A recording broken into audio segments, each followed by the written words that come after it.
So back in the late 90s and the early 2000s, that 6-year stretch of the Child's Play movies 4 and 5 was a crazy time period in the franchise, full of so many ups and downs, and also kicked off an entire new era for the Chucky character.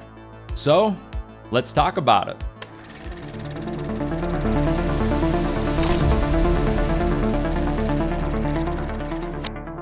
What is up, everyone? Welcome to Mad Blood, and today I'm going to be talking about kind of the rise and fall of movies 4 and 5 in the Child's Play franchise, a 6-year time span in that franchise where the horror genre really during that time frame was changing forever. After that, nuclear bomb, we like to call Scream, which came out in 1996, which, like I said, absolutely changed the genre forever. And you can definitely see Scream's DNA in both of these movies. Clearly, they were trying to capitalize on that whole meta humor and style and all of that. Hell, even look at the poster for Bride. It's clearly tipping its cap to Scream 2's poster, which came out 1 year before Bride of Chucky. But really, with movies 4 and 5, this is a 6-year time span in the franchise that takes a totally different approach than the first 3 movies, adding, a really popular new character into the franchise. You get some crazy over-the-top kills along the way in these 2 movies. You got this whole romance angle that gets thrown into it as well. And there's definitely some fun moments along the way and some nostalgia for me just because of the era that these movies came out in. But there are also some scenes in both of these movies that I think is pretty unwatchable. All right, and of course, we're going to start off by talking about Bride of Chucky from 1998, which came out 7 years after Child's Play 3. You remember at the end of Child's Play 3, Chucky gets all blended up in that fan at the carnival and all of that. And like I said, this movie in particular really kicks off an entire new era from this franchise that changes pretty much forever from here on out. And a part of the reason I think for that change was that Child's Play 3 is probably the most hated movie in this franchise by critics. It only has a 19% in Rotten Tomatoes. Us horror fans, we don't really care that much about critics, obviously, but there's something to be said about that. But more importantly, probably, especially for the studios and the direction of the next movies in this franchise, is Child's Play 3 out of the 3 movies to start the franchise was definitely the least successful financially movie, which I'm sure just kind of gave them that little extra nudge to take this risk, to just kind of totally go in a different direction as far as the tone for the next movie, especially after the whole craze of Scream and that style. They were probably like, all right, if we're gonna do it, this is probably the perfect time to just go in a different direction. Bride of Chucky 2 kind of feels like Friday the 13th at times. It's definitely got a bit of that sex, drugs, and rock and roll. This movie's got humor in it. It's got moments, Chucky and Tiffany, ripping joints at some points in the movie. We got doll sex in this movie like it's Team America or something. We get that line in the movie. Chucky, do you have a rubber?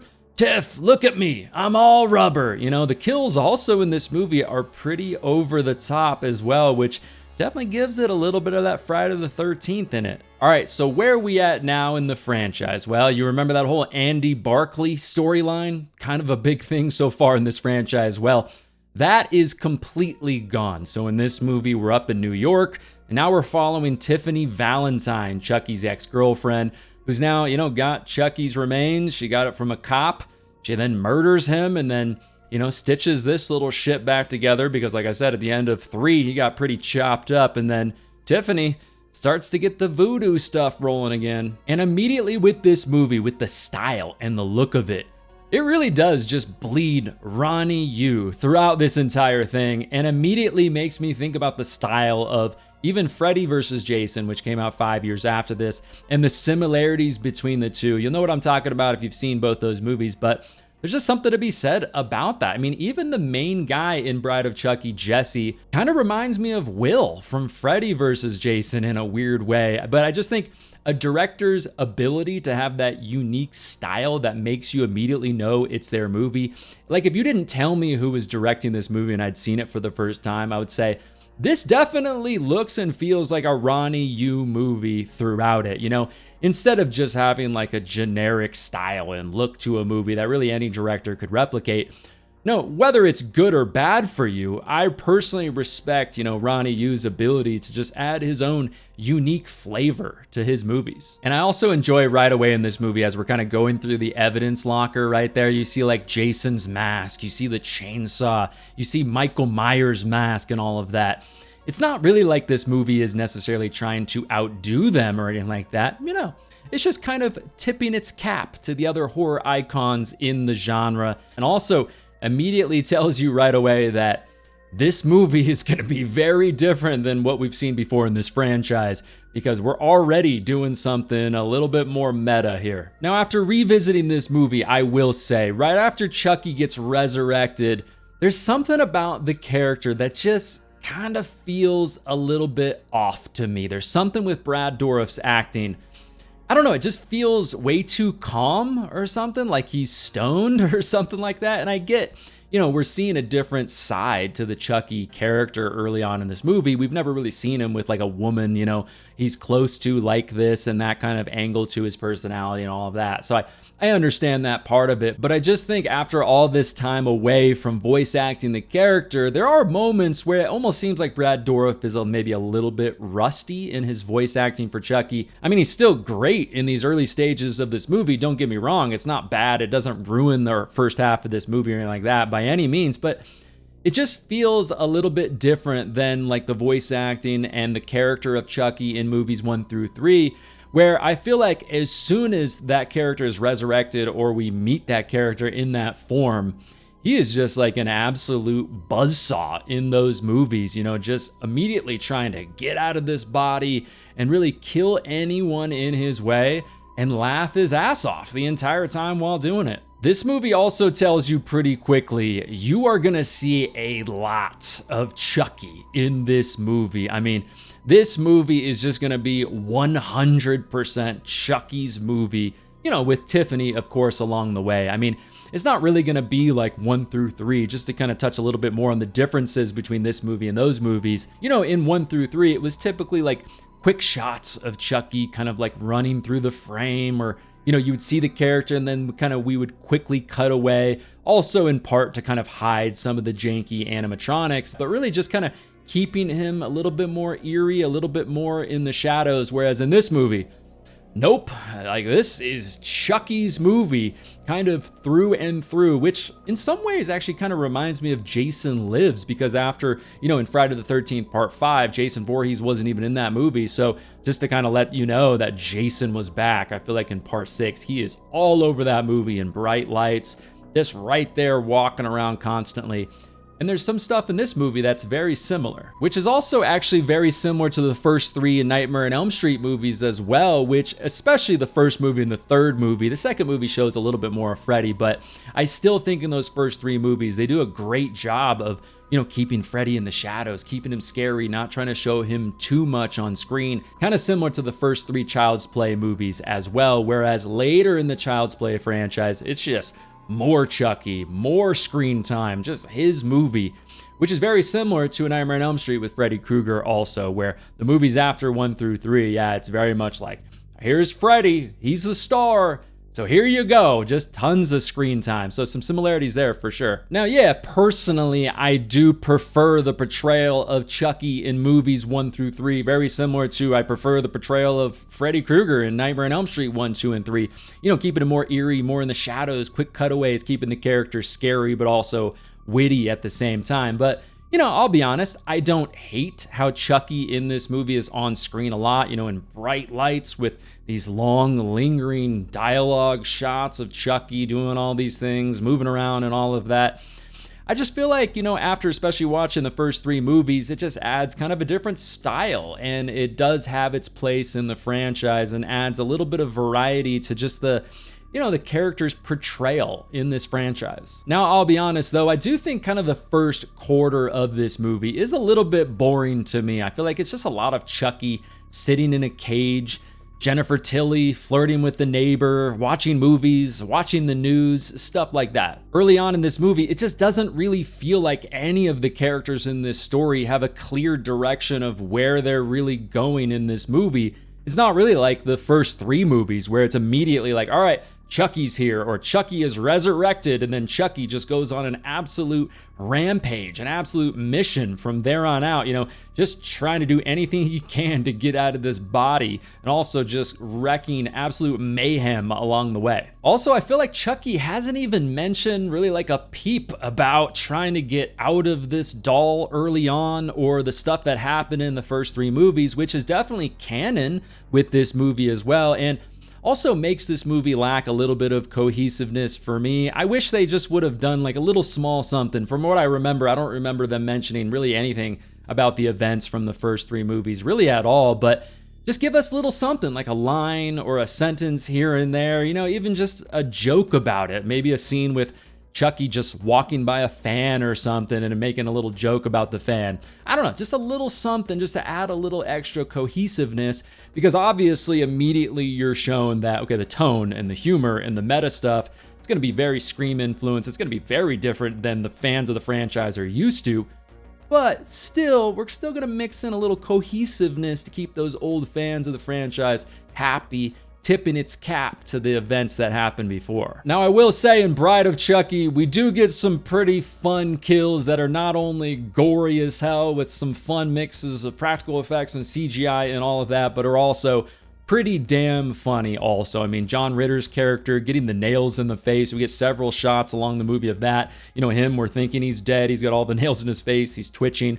And then, he pops back up later with just some fun effects and all of that. I mean, also that scene when Chucky crawls on over and lights the cop's gas tank on fire, crawls away, the stoner sees him, he flips off the stoner, the big explosion, all of that. I mean, it's a pretty damn funny scene. I mean, you also get that waterbed scene at the hotel on their wedding night as well, which is pretty fun with some fun gore and some hilarious moments along the way. And like I mentioned a second ago, kind of a good mix also of like CGI, but also practical effects as well. So yeah, the kills in Bride of Chucky, even though it's a funny movie that's supposed to be very much like that Scream style, I really do enjoy the fact that they still just gave us some crazy over-the-top kills. I also think the fact that now we have 2 little evil shits to follow along on this little journey as well is also really fun. And Jennifer Tilly, has become clearly a horror icon because of these movies. I think she does a great job in this. And yeah, I mean, Jennifer Tilly's voice acting is never going to be Brad Dourif's or anything like that, but it kind of does fit perfectly into this role. Just the whole, like, her voice acting is solid just in general, but her natural, like, raspy voice and all of that, very iconic to her and very distinct, but really does fit pretty perfect with this character. I first saw Jennifer Tilly in Liar Liar. He stuffed her like a Thanksgiving turkey. She's just one of those actresses. She hasn't really been in a lot of like great, just all-time classic movies that people will never forget, that's generally known in the, movie-going audience or the general public or anything like that. But for some reason, the movies that she's been in, she's that type of actress that she's not forgettable. She's an actress that when you see her in a movie, you kind of just don't forget her. Now, as a guy who's driven across the entire United States 4 times now, and I've done many other long road trips just along the way, I do love me some road trips in movies, and I do think the road trip and just the whole second half of this movie is pretty damn fun, especially when you mix in like these 2 little sinister little shitheads just to kind of make things a little bit more interesting along the way. But yeah, I've kind of always been a sucker for road trips in movies. Maybe it's just because like we're constantly on the move, going somewhere. The setting is always changing. The characters are constantly changing along the way. And things are just kind of happening. There's a lot of variety. Like in this movie, we get that whole motel scene, like I mentioned just a second ago, while they're along this road trip. There's just something about it with the variety and the constant changes and just moving and ebbing with the flow of all the madness. There's just something about that that's fun to me. Also, the end of this movie, it kind of reminds me of the end of I Still Know What You Did Last Summer on the Island with the rain and the thunder and all of that, if you know what I'm talking about, or the beginning of Jason Lives, which is going to give that's another shout out there to Jason Lives and all that. But yeah, the whole part where he throws the knife and it goes into the back of the guy. I mean, that part is pretty ridiculous because clearly he could have gotten them both out of the way. But I do think the end here at the graveyard and all of that, think it does have some decent atmosphere. That's pretty fun. Now, revisiting this movie, I do think it's kind of crazy how well Ronnie Yu is able to keep this movie on the tracks, because, you know, a horror comedy with talking dolls who make out and kill people, that type of a movie could easily fly way off the rails if you do something wrong. But I do think he does a good job of just kind of tiptoeing that line of brutal kills, the horror stuff, the comedy, and all of that pretty well. Now, in the end, I get if you're a big fan of the first 3 Child's Play movies, I can totally understand if you don't like this movie. I mean,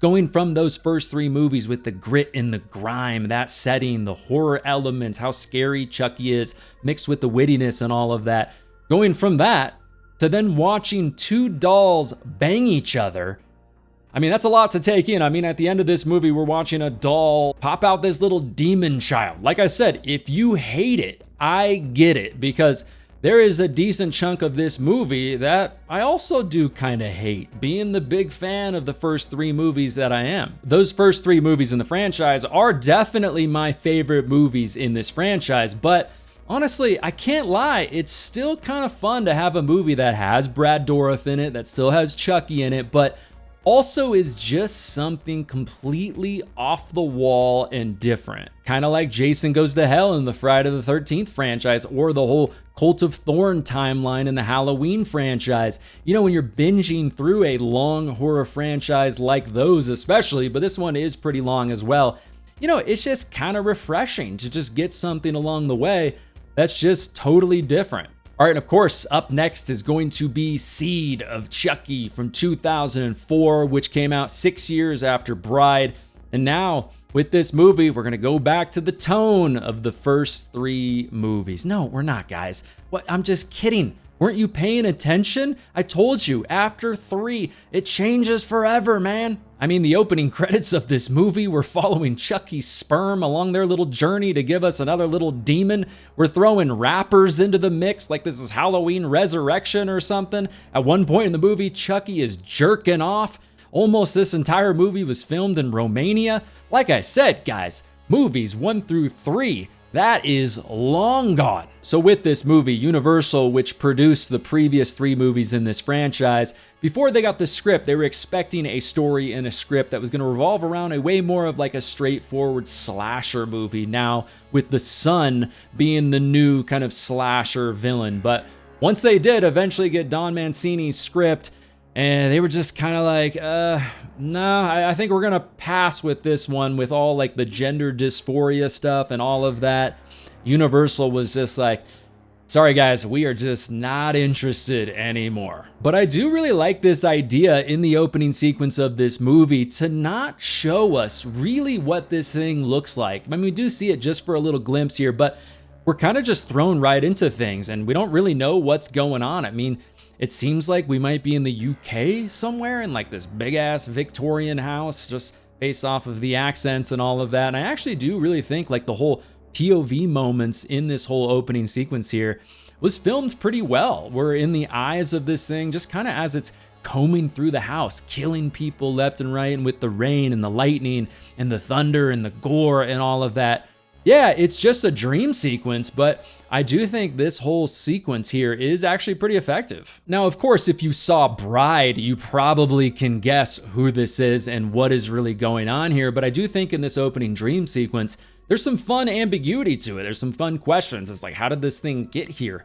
Who sent it here? What is really going on? And, you know, for me personally, it makes me want to stick around through the rest of this movie to get some of those answers. And yeah, like I said, I just like the ambiguity here. So then we cut to this international ventriloquist competition in England. And apparently this guy 6 years ago found the baby in the graveyard after the events at the end of Bride. For some reason, he was there. Who knows what the hell he was doing? He's probably just a weird guy just to begin with. But yeah, that's kind of how this unfolded and how the son, the seed, the daughter, whatever the hell you want to say, of Chucky and Tiffany is now here in the UK. And yeah, just like Bride early on in this movie, we're also heavily seeing the Scream influence on this movie, even more so than in Bride, as we're on this movie set with Chucky and Tiffany. They're making a movie about the unsolved murders from the events earlier in the franchise. It's that whole movie within a movie thing, which does make sense. I mean, if this universe was actually real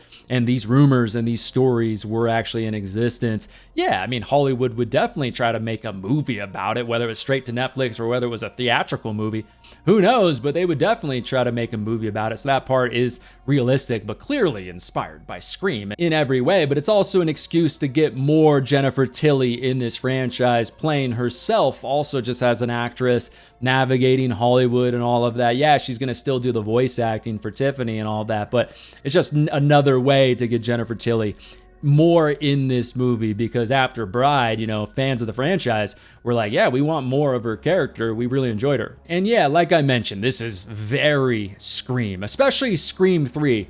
Now, Scream 3 by no means is my favorite movie in the Scream franchise, but there's a lot of stuff in Scream 3 that I can really enjoy, that I do enjoy a lot more than the similar stuff we see in Seed as well. I do think in this movie, they spend a little bit too much time on just the Jennifer Tilly stuff, whereas in Scream 3, we get stuff that's very similar, actresses trying to navigate Hollywood, get more roles, what's happening with all of that, but there's more characters in this movie. There's more characters just navigating that, whereas in this movie, it's just Jennifer Tilly, Jennifer Tilly, Jennifer Tilly, all the time. And she's great, yeah, but it's just a little bit too much. And in this movie, they take a similar approach to the gore that they did in Bride. The kills are going to be pretty theatrical, pretty over the top, and like a little bit more like unbelievable and comedic. Like we get that scene there with the special effects guy. They, cut off his head with the wire. Blood is all over the place. There's some CGI there. It looks actually pretty good. There's some practical effects as well. Blood, like I said, all over the place. Tiffany and Chucky splattered in blood. They're getting turned on and all of that. So it's like comedic and over the top and pretty fun also. Then you got that guy, the paparazzi asshole, creeping on them.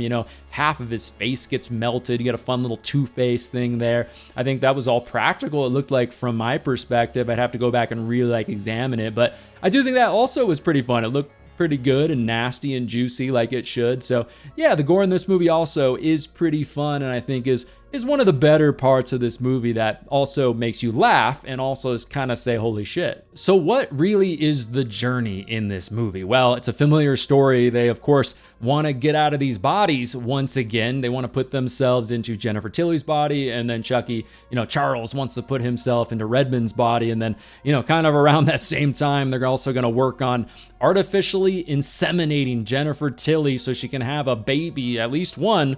Comes to find out it ends up being two twins, but they're going to do it with a damn turkey baster. Like I mentioned earlier, we're going to get Chucky jerking off along that journey and all of that. So yeah, does it sound ridiculous? Well, yeah, that's because that is pretty much what this movie is. Now, I get that this movie has fans, but man, that entire middle portion of this movie with Jennifer Tilly trying to get movie roles, Chucky and Tiff fighting over the gender of their kid, Jennifer Tilly getting pregnant, reading books, calling hotlines, trying to recover from being addicted to killing. It is just too much, and honestly, it bores the absolute hell out of me. And then at the very end of this movie, after all the madness in the hospital and everything else going on, we cut to 5 years later. Now we can kind of see where she's at, where these kids are at. They've grown up, obviously, a little bit. We get this weird scene with Jennifer Tilly murdering the babysitter because she's gonna quit, and some of the things she said about her kid. We get to meet, Chucky's little daywalker kids, and then one of the kids opens up a birthday present and has got Chucky's arm in it, and the movie cuts to black as soon as Chucky's arm just lunges out for his throat, and all of that. It just feels like a really weird scene that doesn't really add much to this movie. Just kind of a messy, crazy, let's throw the spaghetti at the wall and see what sticks kind of a scene that, yeah, I guess does fit within this movie, but there's just so much stuff in the middle portion and a lot of stuff at the end too that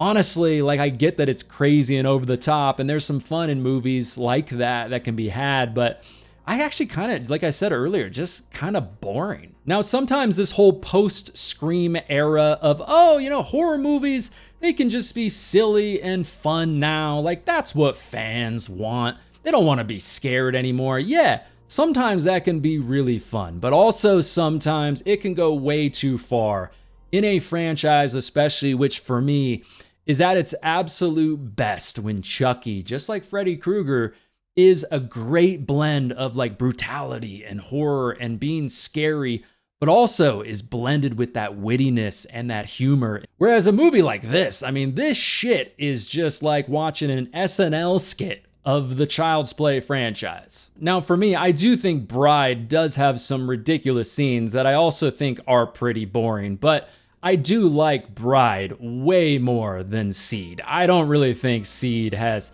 really any purpose to even exist in this franchise.